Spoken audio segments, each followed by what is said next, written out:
Olá, povo de Deus, sábado da quinta semana da Quaresma, 27 de março de 2021. A nossa reflexão de hoje é a partir de Ezequiel 37, de 21 a 28 e de João 11, 45 e 56. Ezequiel é um sacerdote que foi exilado para o cativeiro da Babilônia. No cativeiro ele convive com outros exilados que têm fé que tudo vai voltar a ser como antes. Porém, Ezequiel não tem a mesma visão das coisas.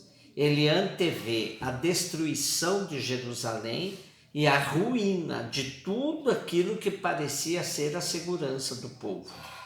Em determinado momento de sua profecia, Ezequiel também relata que até Javé saiu do templo. Diz assim: os querubins desdobraram as asas e as rodas se puseram em movimento com eles, enquanto a glória de Deus de Israel sobre eles repousava.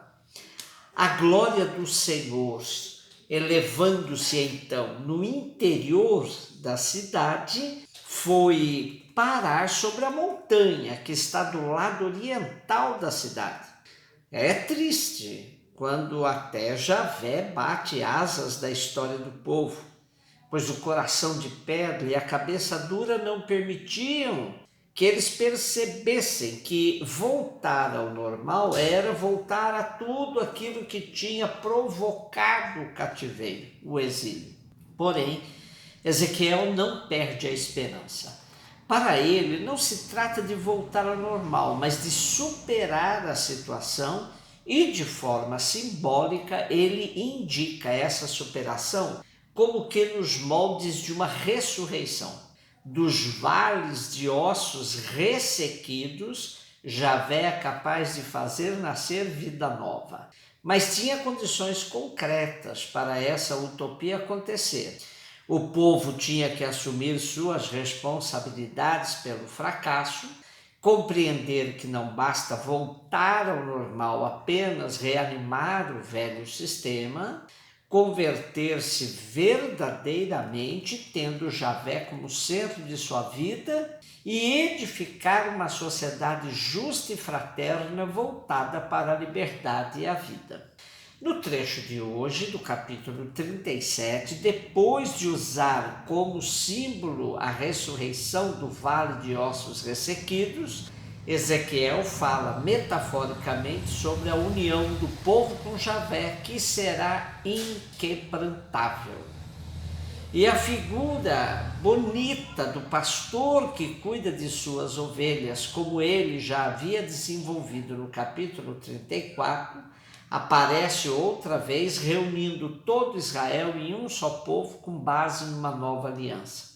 Concluirei com eles uma aliança de paz, um tratado eterno. Eu os plantarei, os multiplicarei. Estabelecerei para sempre o meu santuário entre eles. Minha residência será no meio deles. Eu serei o seu Deus e eles serão o meu povo. E as nações saberão que sou eu, o Senhor, quem santifica Israel, quando o meu santuário se achar constituído para sempre no meio do povo. Javé voltará a viver no meio do povo.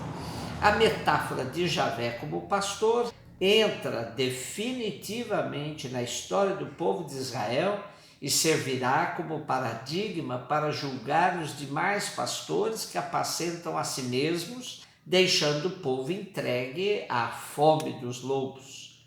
Assim, o Salmo responsorial replica dizendo: o Senhor nos guardará qual pastor a seu rebanho.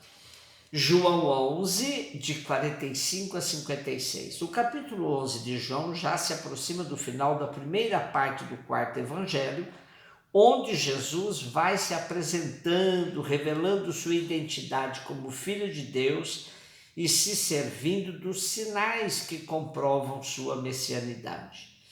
O sétimo sinal de Jesus é a ressuscitação de Lázaro, irmão de Marta e Maria. Era um sinal muito eloquente e que arrastava muitos judeus que passavam a acreditar em Jesus. Quanto mais judeus se ajuntavam a Jesus, mais irritação causava no chefe dos sacerdotes e nos fariseus. Eles se sentiam inseguros e ameaçados com a liderança de Jesus, que agia livremente em defesa da vida, sem se importar com as regras e costumes judaicos. Por isso, eles buscavam alguma maneira de impedir as ações de Jesus e chegaram a convocar o conselho e aí disseram: que faremos? Esse homem multiplica os milagres. Se o deixarmos proceder assim, todos crerão nele, e os romanos virão e arruinarão a nossa cidade e toda a nação.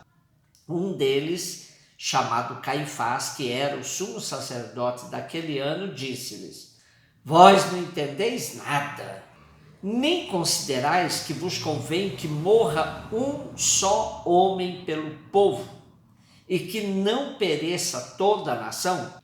E ele não disse isso por si mesmo, mas, como era o sumo sacerdote daquele ano, profetizava que Jesus havia de morrer pela nação, e não somente pela nação, mas também para que fossem reconduzidos à unidade os filhos de Deus dispersos. E desde aquele momento resolveram tirar a vida de Jesus. É preciso que um só homem morra pelo povo. O filósofo e historiador francês René Girard tem um livro chamado O Bode Expiatório, onde há elementos preciosos para entendermos essa perspectiva de Caifás. Um esquema simplificado nos ajuda a entender essa perspectiva tão rica de Girard. Primeiro, o que gera o conflito é a coincidência do objeto desejado por rivais, que começam uma concorrência. Depois, atribui-se à vítima algum crime para facilitar sua eliminação do jogo. Daí a porta para a execução do bode expiatório está aberta, pois todos concordam que sua execução é necessária para trazer a paz.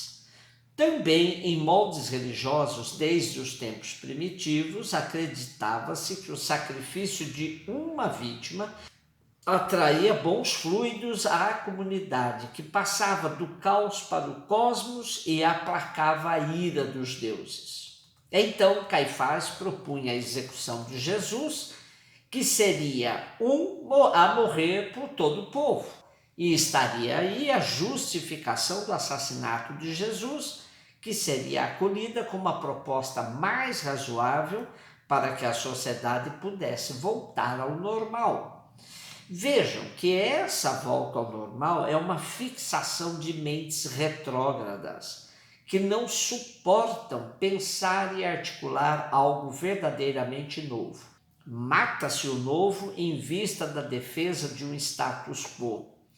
Decidida pelo conselho a execução da vítima Jesus, ele já não podia andar em público entre os judeus. Retirou-se para uma região vizinha do deserto, a uma cidade chamada Efraim, e ali se detinha com seus discípulos.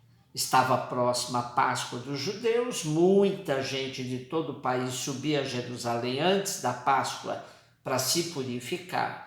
Procuravam Jesus e falavam uns com os outros no templo. O que vos parece? Achais que ele não virá à festa? Daí a sensação de uma aposta feita entre os judeus. Será que ele virá para a festa? Com Ezequiel, entendemos que até Deus pode sair do templo e buscar uma montanha distante, pois a cidade não se converte. Jesus se retira para preservar sua vida frente às ameaças constantes de morte que vinha sofrendo. Podemos perguntar hoje, do jeito que vivemos, da maneira que estamos organizando nossa sociedade, será que ele virá para continuar caminhando conosco? Será que ele virá para a festa? Um beijo no seu coração.